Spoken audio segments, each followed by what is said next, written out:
Josh, welcome to the Profit Podcast. How are you doing, mate? Yeah, thank you very much. I'm doing really well, thank you.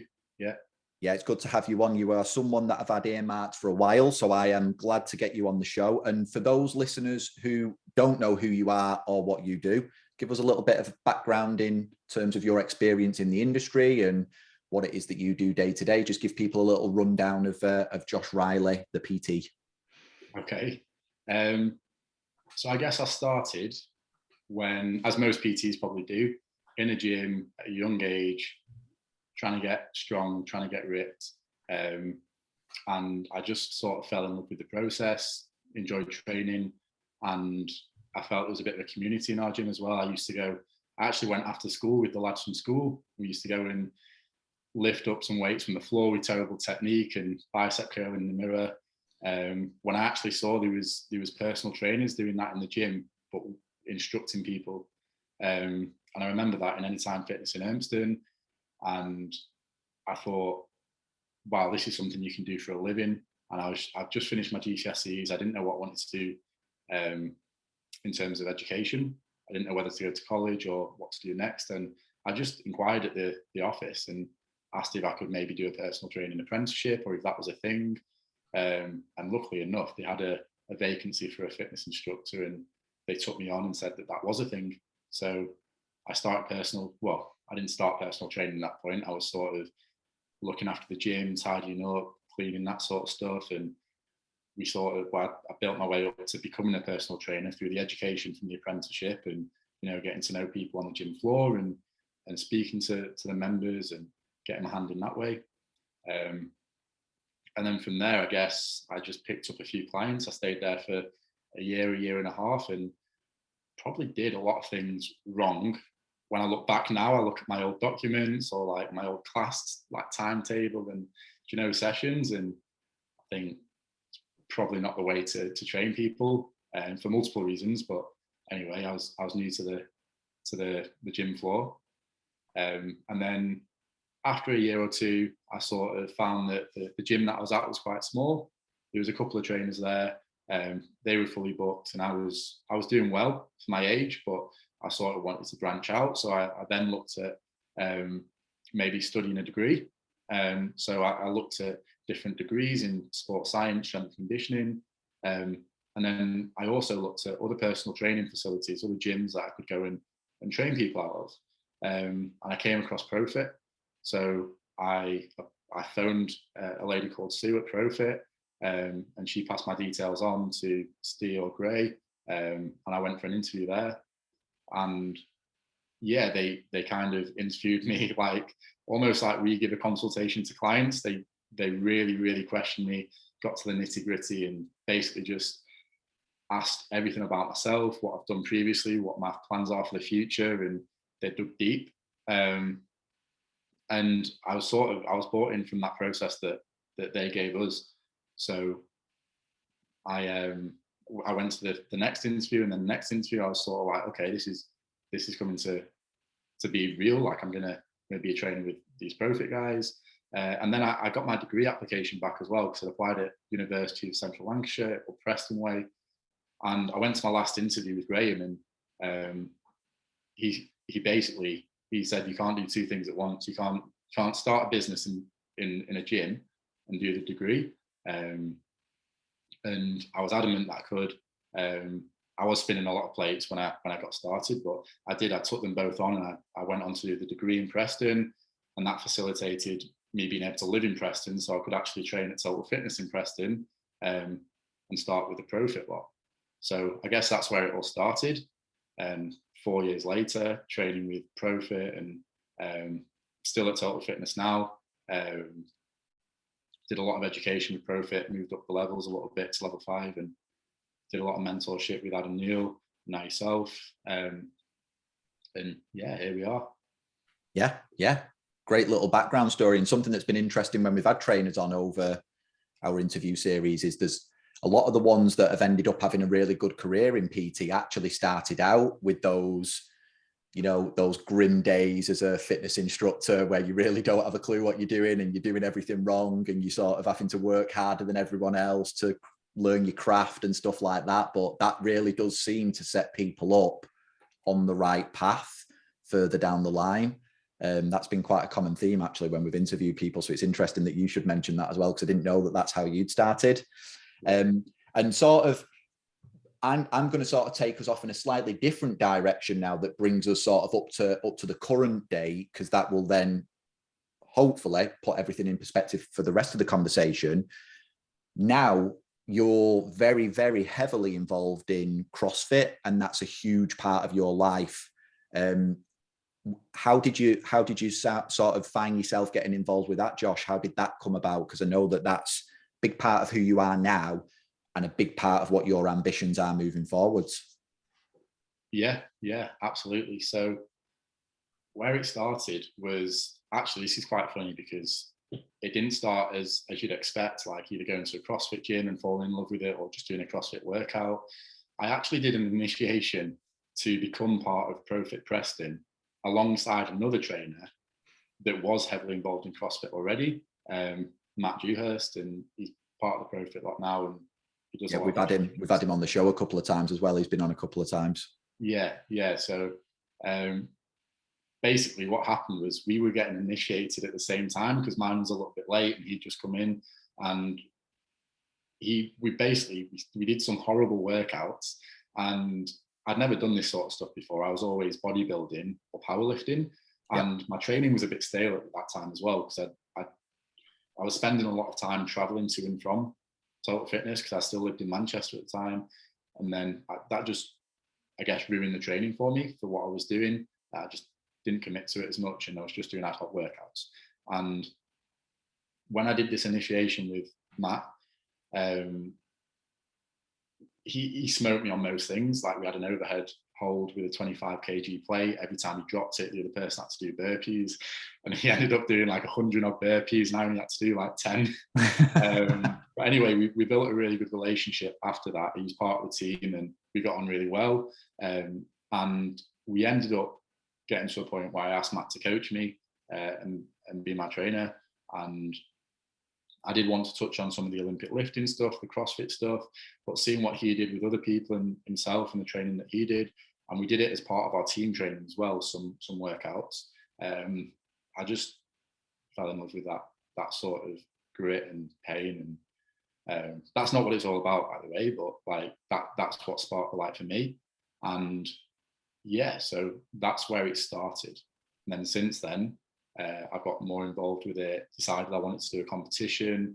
When lockdown hit was like when I really got stuck in, and me and my housemate Alanis, and then we got some weights and barbells from last year of uni, and we were doing it in the garden, in this little student accommodation garden, and even in the living room when it was raining, and we were just doing the programmed workouts that Matt put on True Coach, and it's obviously an uncertain time, and it was like we just didn't know what we were doing, so we spent a lot of our time just training. Yeah. And then that got the ball rolling. So we came out of lockdown and I got my eyes set on the first competition, and I guess that's where it went. Yeah. And providing you don't mind sharing it with the audience, you have got quite big ambitions with the CrossFit stuff, haven't you? Yeah. You want to become like a pro CrossFit athlete at some point? Yeah. I'd like to become a full-time CrossFit athlete, but the aspiration is to go to the games and to win the games. So for anyone that knows CrossFit, that's like a big, big ambition. And it sort of gives you butterflies, or like, you know, when you say it out loud, it's quite a scary goal. But at the minute, I'm in a good position to basically everything that I'm doing at the minute in terms of my business, education, that sort of stuff, it is filling my diary up quite a lot. But everything that I'm doing is to, in the next 6 months to a year to 18 months, also going to narrow my diary right down so that I've got a lot more time to focus on training and nutrition. I was actually thinking about this before. If you looked at my diary now, it wouldn't reflect the same diary as a full-time athlete. But what it does do is it gives me the opportunity so that in 6 months to a year, I can narrow my diary down to that point. Yeah. And at the minute, I'm not at a point where I need to train like a full-time athlete to get the same results. I just need to do enough that I'm progressing at the rate that I am and we are as a team. Yeah. So I think it's important for people to understand where you're going, because then when we start talking about the PT and the business side of what you do, it'll make a lot more sense to people, because obviously there's not many PTs listening to this going after something like that. But the reason I wanted to bring it up is, you know, Josh is an example of someone that's running a successful business, but also has ambitions outside of personal training. And what he hasn't mentioned yet is actually studying a master's as well. So there's a lot going on. There's a lot for us to manage, but it does just show that when you've got the right things in place, the right systems, the right processes, you're good at what you do, you really can get your PT business to a point where it doesn't have to be like all consuming, does it? Like there is a moment in your life where it's literally all you do, isn't it? It's all you think about. It's never out of your head. You wake up in the night counting reps, as I used to do on many occasions. Yeah. But you get past that, you get through that, and you know you can start to build a life outside of PT while still doing a really good job there and running a successful business. And hopefully that's where you're heading now in terms of your ambitions.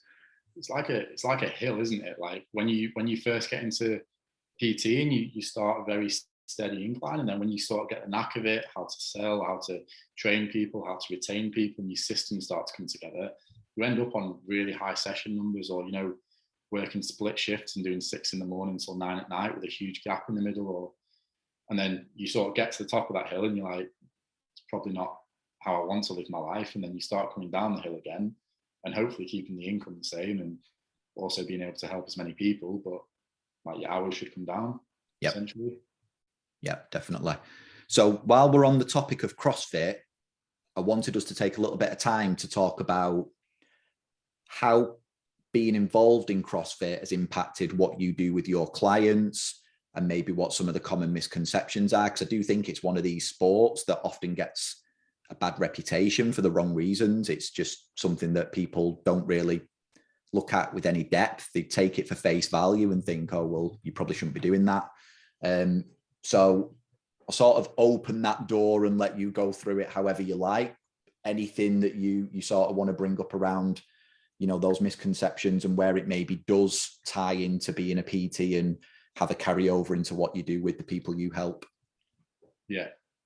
And just as a disclaimer before I do, like, I'm not a CrossFit coach. I don't work in a CrossFit box. I've not got my level 2 and 3, well, 1, 2 or 3, but CrossFit is a big part of my training, and it has impacted how I do train with my clients.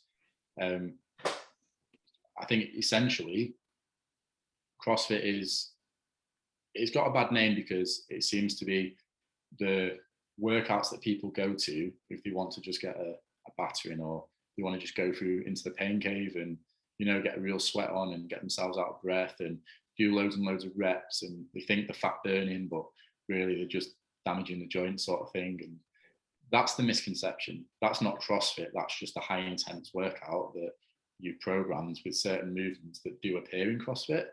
But I think what's worth mentioning is, like, CrossFit is about training movements, it's about health, it's about moving more but moving better. And like the guys that coach that well at the CrossFit gyms, you can see they have like a well-being class where they've got, I don't know, like the middle-aged to older ladies and men who turn up and they just trying to move better every session, but they're still getting a similar stimulus to those that come to the 6 p.m. class and are going 100 miles an hour, obviously still moving well, but they're there for different reasons, but they're still doing similar movements, maybe at varying intensities. So yeah, I think it gets the misconception is that you do CrossFit because you want to feel the pain, you want to go into that pain cave, and yeah, if you're training to compete, and that is one side of it, and you're not training for the pain, you're training so that you can perform at a high level, and that comes with pain like any other elite sport. However, the flip side is CrossFit promotes well-being, health. If you look at the research papers that CrossFit put out, it's all about like low sugar diets, high fruit, high veg, eating well, like certain like what we preach basically. But because it's got the name CrossFit, it sort of gets a bad rep sometimes. Yeah. I suppose it's one of those things, isn't it, that it's like if you walk into any gym, you're going to get PTs that do PT really well and those that don't. And to me, it's probably the same in CrossFit. You probably get people that do it really well and follow it really well and promote it really well in the right way. And then those that don't, it's probably no different. And I think an often overlooked aspect of CrossFit that I think they do really well, in fact, I think they probably do it better than most across the fitness industry, is this idea of community and team spirit, which again is something we always promote within like the ProFit podcast and getting your clients together for events and stuff like that. And I think that's really often overlooked with CrossFit because it's an individual performing a movement. You forget the team aspect and the social aspect that also goes along with that. And I think that's a huge part of it. I think that's why it's probably been so successful over the years. Yeah, definitely. I think the CrossFit gym that I'm part of, that I train at, Unit 4 in Preston, Pat and Jordan do a really, really good job of that. I'm not as involved as I'd like to be in terms of like their membership and the way they do things, but they've always got like a social coming up, or they've always got like an event that they're doing together, and it actually encourages people that probably wouldn't do things like that alone, or people that, and it encourages people to get together and speak that probably wouldn't speak if that wasn't the scenario, which again, like you said, builds a great community, and can only be good for people. Yeah, definitely. So how has your involvement in CrossFit maybe impacted the way you coach people then, Josh? What are you potentially doing now that you maybe weren't doing going back to those initial sort of bodybuilding days and things like that? What do you see as being those big differences? Well, first of all, this should be the same for any PT, but I think it's safety and longevity first when coaching your clients. So previously, when I've trained clients in, let's say, my bodybuilding or powerlifting days, I've always been like technique conscious or conscious of certain things in terms of keeping my clients safe and keeping them safe in the moment. But something that's opened my eyes with CrossFit is when you program something in CrossFit, it needs to be progressive, and you might be progressing to a certain skill or a certain lift or a certain, like, the ability to do something, and it's all movements as well. So you're not going into the CrossFit gym to train a certain muscle. You do that sometimes, maybe in accessory work, or if it fits in with the client's goals. Yep. But I think it is more about movement and more about the longevity of that client moving well, which plays a massive part in the client's well-being and overall progress. Because let's say I have a client and she's a middle-aged lady and she's come to me for fat loss, and I guess she wants to tone up, as our clients like to call it. We've got an option there. We can train her so that she's doing that bodybuilding stuff where we overload the muscles, and it's very muscle orientated rather than movement orientated. And yes, that might serve her goal there and then, but it also might mean that she's stiff as a board come 6 months later because we've trained specific muscle groups or done large compound movements, but really like aim to feel the muscles, or, like muscle orientated. Yep. If you flip that on its head, you can still achieve the same sort of results with that lady, but train movement orientated and actually increase in ability, decrease pain, get her moving better day to day, get her playing with the grandkids more. And that's something that when I did my, I guess, bodybuilding and powerlifting stint, I wasn't as switched on to this well-being element and the holistic approach, I guess, that it can benefit other areas of your life. So I guess that's my view on it, and how I've looked at switching how I train people to be more, CrossFit, I guess, but it's also just a case of strength and conditioning. Yeah, CrossFit really is.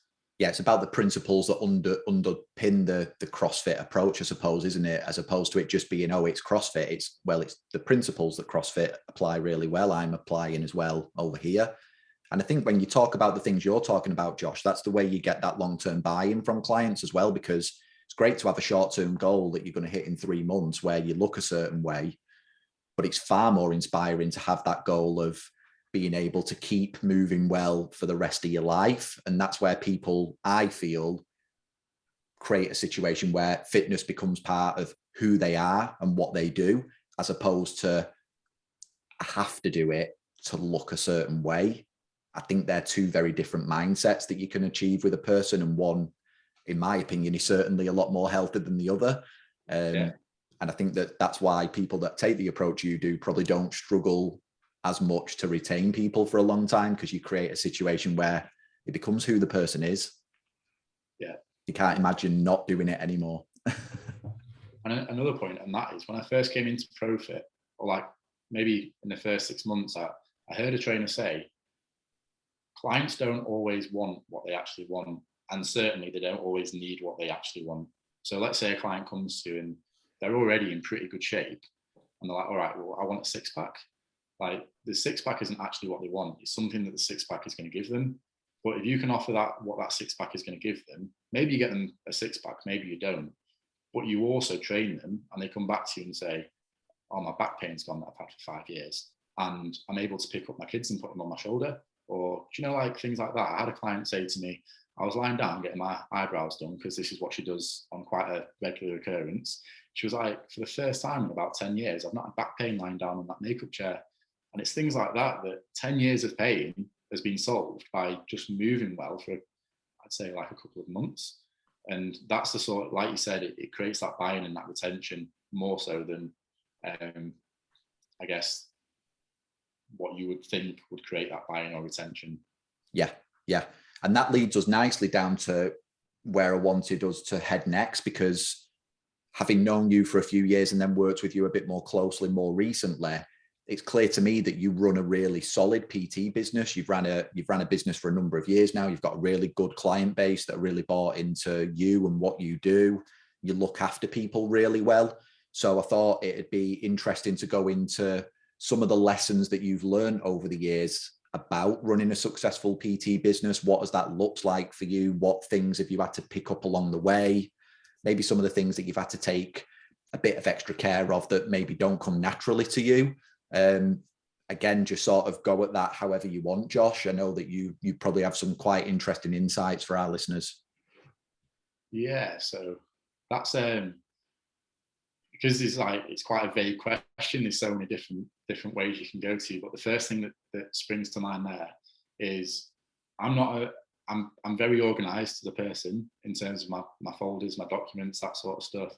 But in terms of like checking in with clients and programs and that sort of stuff that we're always told we need to be on the ball with, I have systems in place so that I am on the ball with them. But if those systems weren't in place, like I find that stuff really, really difficult to do. So in terms of keeping on top of that sort of stuff, like I found that that's probably not where my strengths lie. But as long as you're always on time, when you turn up to your sessions, you're prepared, and you're prepared to give the client a good session as well. You're not just prepared to give the client a workout, but you're there to listen. You're there to talk to them about outside the gym, the daily life, any problems that they've come to you recently with. Like, can you address them and remember that stuff about them? And maybe they've told you a week before that like they've got a certain illness, or like someone in the family's got a certain illness. They want you to listen and they want you to talk about it because it's sort of a safe place for them. I think that's the sort of stuff that helps you run a successful business. I think being quite personable, being able to listen and to be able to empathize. But like the organization side of things is really important too. But you only have to be organized enough that the client gets a good service. You don't have to, if organization's your thing, like go for it and double down on it. But someone like me that I guess I find that organization quite hard. Yep. I find that doubling down on being personal with your clients and making sure they're always listened to is the biggest bang for my buck. Yeah, it's something I often find myself highlighting when I speak with trainers, is the idea that when you look at our job title, that first word is really important, personal trainer. I think that's often forgotten. We're all trying to find these little shortcuts where you can make everything easier and you can automate things. And there's probably been a situation where people rely too heavily on templates and things like that. And there's always a time and a place for those things. But when it comes to actually being with a person, you can't sidestep that personal aspect and being there and being present and being switched on. And something I wanted to touch on, Josh, was you mentioned the organization doesn't come naturally to you. But having worked with you, you do appear to always be organized. So what are the types of systems, or what are the things that you've maybe put in place to help you with that? Because I think that's a common thing that personal trainers struggle with. Do you know what? I think not to overcomplicate things. I remember a while ago, I tried to make like a business one pager with an Excel document where I've got like 10 sheets where everything's in one place, and I'll check it every week, and I'll update my relationship tracker, I'll update my finances, and it just becomes a huge part of your week, and it becomes overwhelming. So you sort of put it away, you just don't do it. Or I didn't anyway. Yeah. But I find that if you keep it really simple and you have a way of tracking your finances, for me, that's making sure that I've got my bank statements every month put away so I can track what's coming in and out. And that only needs to go on an Excel spreadsheet when I find the time to do it. I don't put pressure on myself to do it every month or every week. When I've got time and I'm conscious of my finances, I'll go back and I'll track it all. Yeah. And I'll just send that off to my accountant. And then in terms of relationships, it's the same.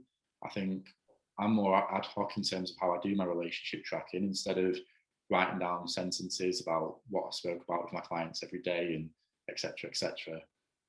That might work really well for some people, but I find that just making sure that you text them in the evening, or after your session, or a couple of days later, just to check in and see how they're doing based on what they spoke to you about, is probably just a better way to address it, because they feel like they're part of that then. And also, there's less pressure on you. As long as you remember to do it. I think sometimes I set an alarm in the morning to text someone, or set an alarm in the evening to text someone, and that helps me stay on top of that. So I guess that is a system, but it is a little bit more ad hoc. In terms of other systems such as programming, my programming system is just to check in weekly and make sure that I've got 2 or 3 slots a week where I can do my different program tracks. So I'll have certain types of clients that fit each track. So I'll have like my health and well-being track, which is basically people that come to me for like health, longevity, etc. And they're probably a little bit older, and they've got different goals to those that are younger. Yep. And I've got my body composition track, which are people that are more focused on the body composition. Also the guys that want to lift a little bit heavier and go down that route, and they enjoy that training. And then the step up from that is the CrossFit track. It's mainly just, it's not CrossFit. It is CrossFit, but I'm not labeling it as CrossFit. It's just a fitness track where people come in and they do a little bit more conditioning, like engine work, but they also touch on the same as the body comp guys, their accessories and the fun training. And then they'll also do a bit of the health and wellbeing stuff where they'll just move with good quality. So that's kind of like a mix with some conditioning in it. And they're like the main points of the business in terms of systems, what goes on behind the scenes. Yeah. So just having those regular slots in the diary where it's a case of, this is what I dedicate that time to doing. Suppose then it's just sticking to it, isn't it? We've said this before on the show. It's like treating it as if it was a client session, because you're doing that work for your clients. I think sometimes when you're not being paid for that hour, it's easy to sort of skip it and not do it, but it's part of what you're being paid for as a service. So you've got to put those bits of time in outside of the sessions. And I think you can always tell when someone does that and when they don't do it. And I think that'll always come across to a client as well. I think they'll know whether you're on top of those things or not. If you know where they're up to in their program, if you know what the progression is this week, and it doesn't feel great if you're not on top of those things. We all let those things slip occasionally, and you quickly go back to thinking, no, you can't let that slip because it's important. I think that actually reminds me, I completely forgot to mention this, but the biggest underpinning part of my systems, or how I run my business and my daily life as well, because it's quite busy in both areas, but I have a Google Calendar that is color coordinated, and I can see exactly what's happening at what times. I've got my sleep and wake time, so I can see how many hours in the day I've got to do certain things, switch off points. And then I've also got like Google Tasks that actually feeds in when you put a time and date on the Google Task into your calendar. Yep. And then once you tick the task, it removes itself from the calendar. So I think time management using a calendar is the biggest like system that I use. And I also link it with my girlfriend. She's got a Google Calendar as well, and you can just switch it on and off, where you can see their diary and they can see yours. As long as you tick it, it shows up in yellow. So you always know where you are, and you always know how much time you've got to do certain things that you might have planned for. Yeah. Well, I think that's huge for me. Yeah, and I know that for some people that'll just turn them off completely. They'll be like, I can't live like that. But we've been big advocates on here of not just, there's a time and a place for like a to-do list, but actually what's better is putting those tasks into the diary in a specific slot, because what you often find is A, they get done, and B, you get them done much quicker. If you've got half an hour to get a bit of programming done, you get it done in half an hour. If not, it ends up taking you 4 hours because you're just messing around doing other stuff and being distracted. So yeah, I think that's one of those really simple things that actually has a huge impact. We've talked about CrossFit and talked about your business in terms of where it's at now. What changes are you looking to make? Because I know that someone listening to this now is probably thinking, you know, to do what Josh is going to want to do, he's going to have to train a lot. You know, he's going to have to train twice a day. He's going to have to do all this recovery and eating, and he's going to have to become, you know, the main thing in his life. Give people an idea or paint that picture of what your business is going to do now. How's it going to transition to allow you to do those things while still looking after people and still sustaining that level of success that you've achieved so far? Yeah, definitely. So the way the business is going at the minute is I'm still looking to train the same people. However, I'm looking to cut down my hours. So I think you talked about it on the podcast before, because I've definitely listened to a few episodes myself, just to run my brain through it. But I'm condensing my diary currently to a semi-private diary. So instead of doing just one-to-one sessions, I'll then transfer all my clients into small groups of up to 4 people. And I've been making this transition for quite a while. I used to do a little bit of semi-private and then also one-to-one, which worked really well. However, now that my time is going to be more limited, I'm just going to go fully semi-private to, 1, save myself some time, but also 2, because when you actually put those clients together that you probably didn't think would go well together, or you're a bit apprehensive to do, basically because it takes a little bit more work from your end and also a little bit more work in the session, you actually get a really, really good buy-in from the client. And I've only had good feedback since doing it.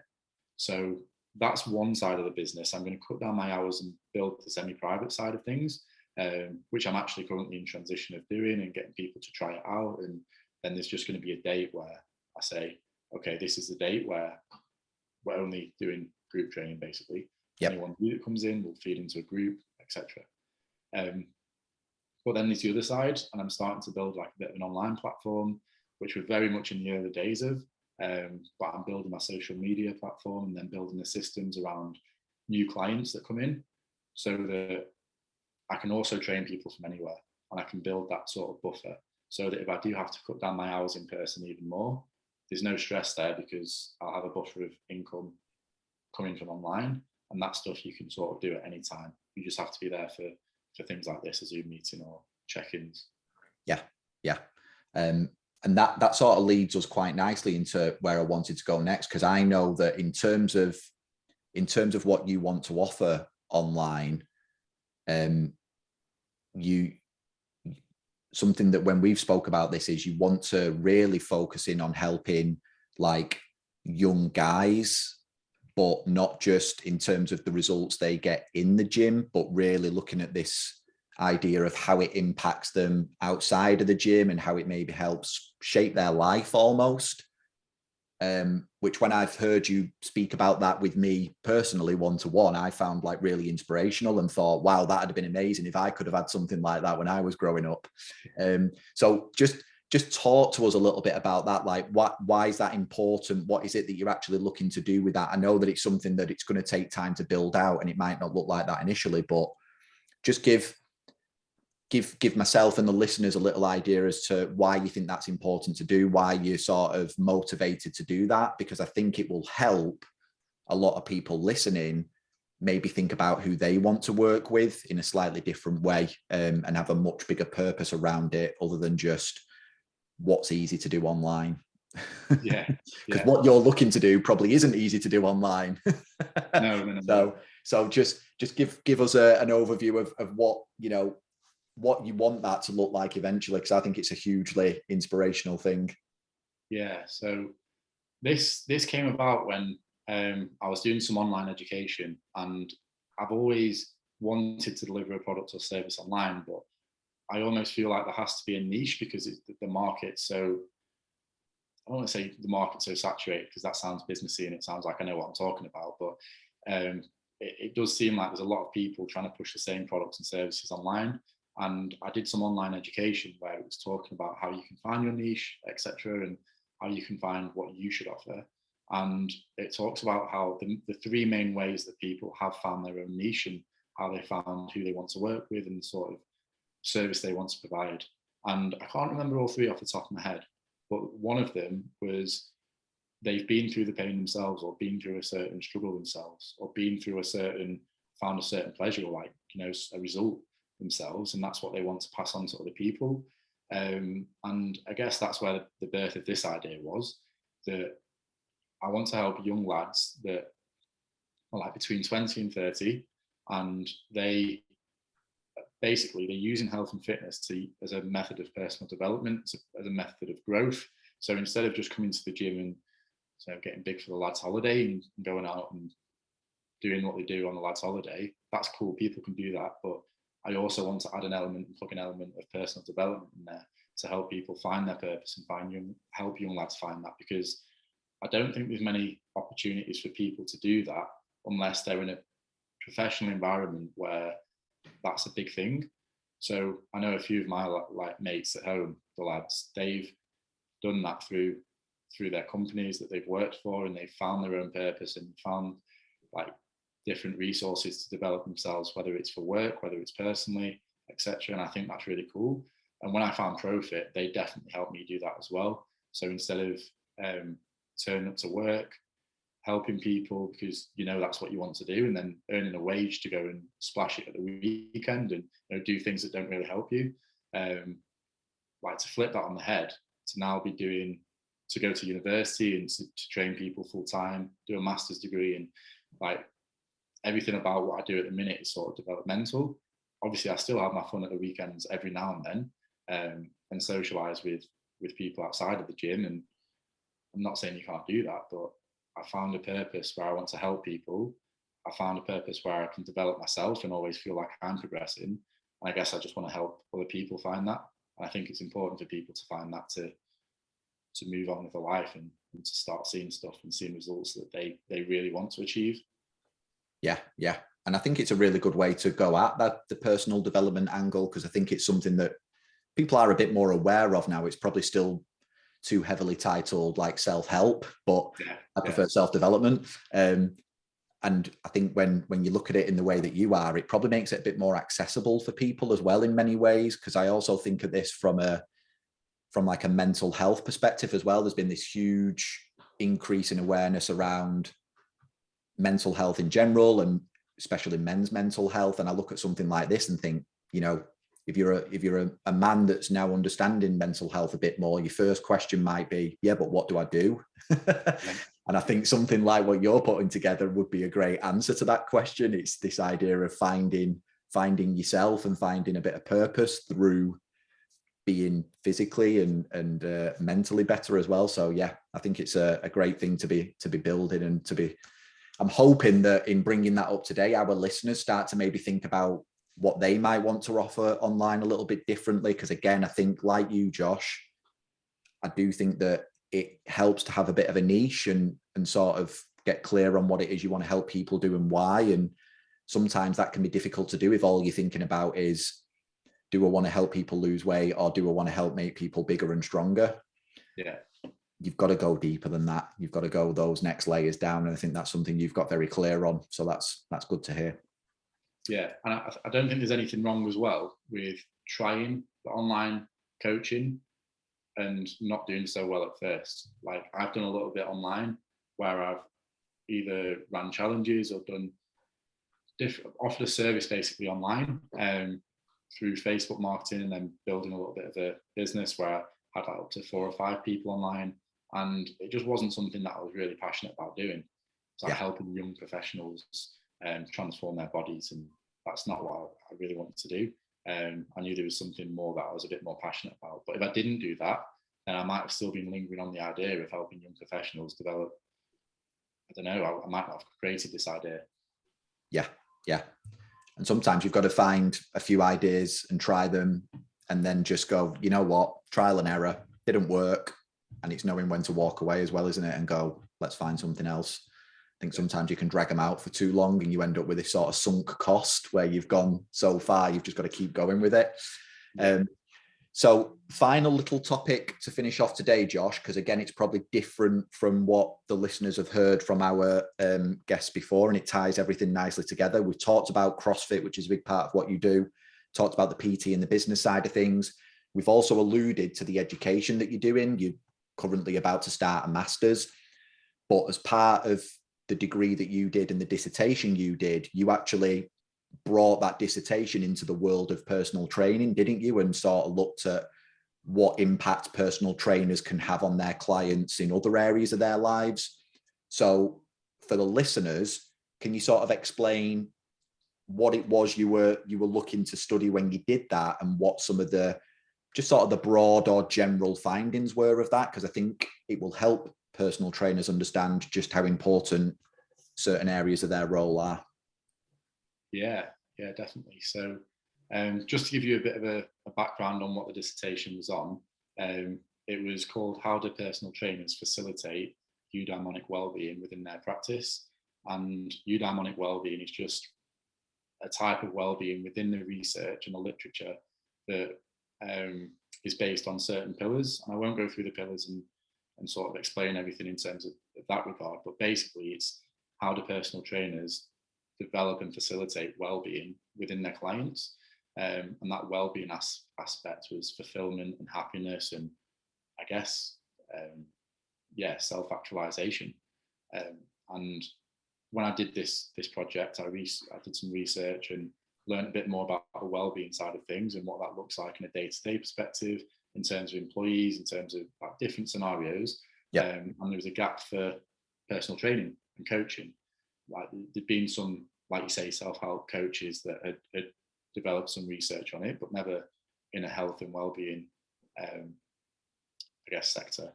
So I interviewed a few trainers, about 10, and most of those were CrossFit trainers. There were some that weren't.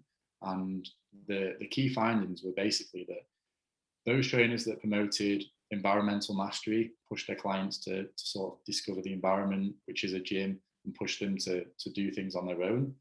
Autonomy, mastery of the training, and it was very much autonomy, mastery, and personal growth.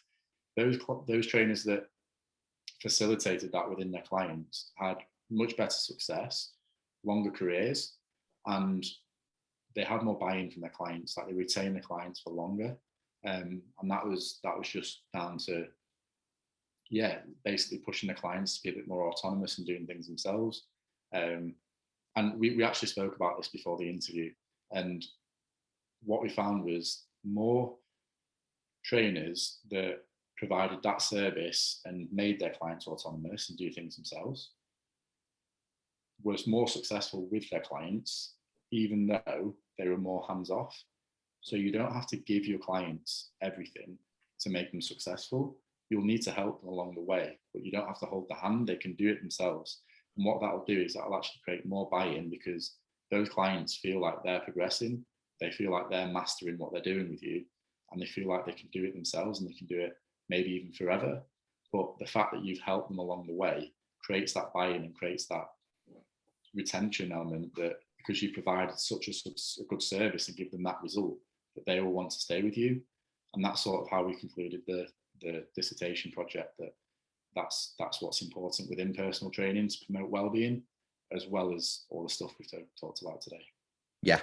And I think that's really important for people to hear, because I know that when maybe when you're earlier on in your career, you could almost, I know I did when I was very early on in my career, you could almost worry about the fact, well, what will happen when my clients know what they're doing? Won't they just leave? And, even if that was to happen, what a great position to end up in. Well done, you've done your job. You've taught someone how to do health and fitness to a point where they can do it themselves. Brilliant, you've done your job. But what you often find is the opposite. The people that you get to that point stay the longest, which probably sounds really counterintuitive if you haven't reached that yet with any of your clients. But but there's something in it, like you said, Josh. I've not researched it, but I've just seen it, firsthand with my clients. There's something about that idea of, if you help someone become self-sufficient, become autonomous, they want to stick around. And I don't think it's that surprising when you apply that same principle to like other areas. If you look at someone that's got a job, for example, if it's a job where they've got some autonomy and they feel like they're mastering a craft and a skill and they're getting better at it and they're being pushed out of the comfort zone a little bit, they'll want to stay in that job for longer, won't they? They'll want to stick around with that company.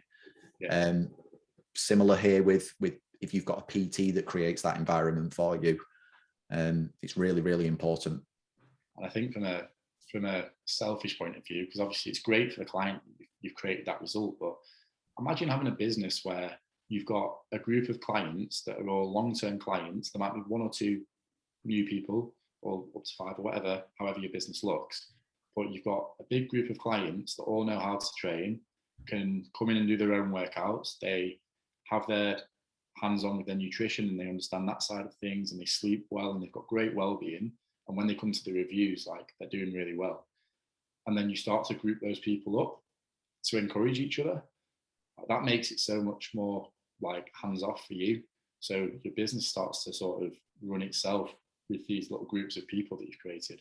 And people will fall off the bandwagon and need help, but then you just direct them. You don't need to, again, hold the hand. You just tell them, you either give them a little bit of a bollocking, or you tell them what they're doing wrong, and they usually know themselves, so they'll pick it back up. Yeah. And as an environment for you to work in as the coach, what a great group of people to surround yourself with. If you're surrounding yourself with that type of person, that almost you've helped create as well. So it makes just your day to day so much more enjoyable as well. There's nothing worse, is there, than when you're having the same repetitive negative conversation with someone because they've not been able to get to a certain place yet, or they don't really want help getting there. I know there's certain trainers that maybe even don't have aspirations to get clients to that point where they can do it all themselves, and then they wonder why it always feels like hard work. So we've now got a little bit of research to back up some of that stuff that we do in the background. So that's good to hear as well. Just because I know people will be interested that are listening, Josh, what is the Masters going to be about? What you're going to go on and study as you go to that next level? So the Masters is going to be in strength and conditioning. Right. And I am going to have to do a research project. And I've got 2 big ideas on what I want to go down. The first one being pain-free movement, within our training and how we train our clients. So again, very personal training orientated, but I've not necessarily discovered what niche I want to go into, but I want to be touching on how we can facilitate pain-free movement. Like I said, it overlaps with the CrossFit stuff, and it's something that I really like, especially when we cure pain for clients so they can move better. The buy-in that creates and the results and how much they enjoy your service, that doubles. And then another side of things is also how we can bridge the gap between CrossFit from a performance aspect and in terms of competitive CrossFit, and CrossFit for well-being. How can we look at separating that maybe so that it's 2 different elements rather than all under the same umbrella, because that'd help us differentiate and stop the misconceptions of CrossFit is pain, CrossFit is battering yourself, CrossFit is this, and show people the light of what CrossFit can be if it was applied in a different way. Again, I'm not sure exactly how I'll go through that, but those are the 2 topics of interest, and I'm sure they'll link in their own ways as well. But I'll be going down 1 or 2 of those paths. Brilliant. And for anyone that's interested in following your journey, Josh, because obviously over the next few years, you're going to be pushing for the CrossFit stuff, you're going to be transitioning your business, doing all this studying. If people want to follow that journey and come along on that with you, where can they find you online? Where's the best place to head? So Instagram is currently the best place to find me.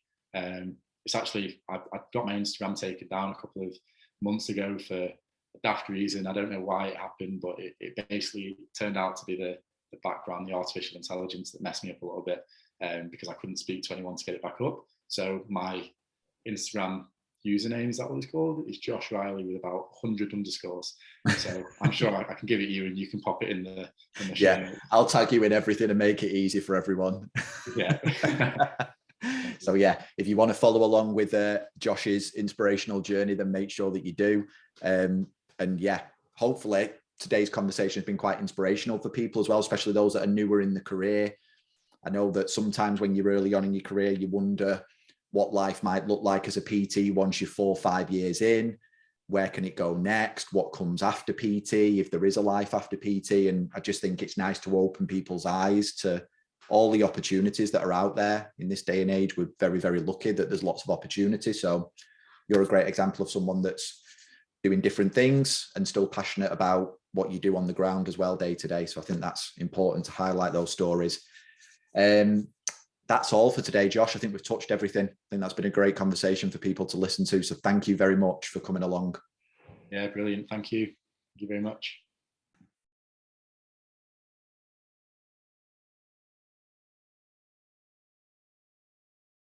Hello and welcome back to the ProFit podcast. I am your host, Matt Robinson. I am hosting solo today. I do have a guest lined up for you. His name is Josh Reilly. He's a trainer that I've worked with for a number of years as part of ProFit. And then more recently, we've been working closer together on a one-to-one basis. Josh is a fantastic person to listen to because he's been in the industry a few years now, and he's got some really inspirational goals outside of personal training, but he's still looking to build a business that will help him facilitate that. Okay, so I won't go into too much detail here as to what those goals are, because I want you to listen to that and hear it from Josh.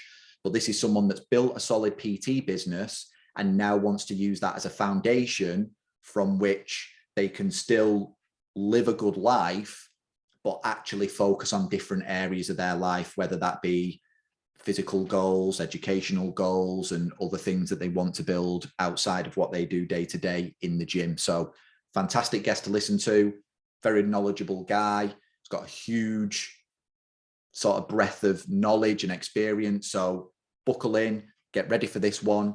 And if you want to follow Josh's journey, make sure you listen right to the end because he tells you where to follow along online. You're going to want to see what this guy does over the next few years. Without further ado, here's the interview.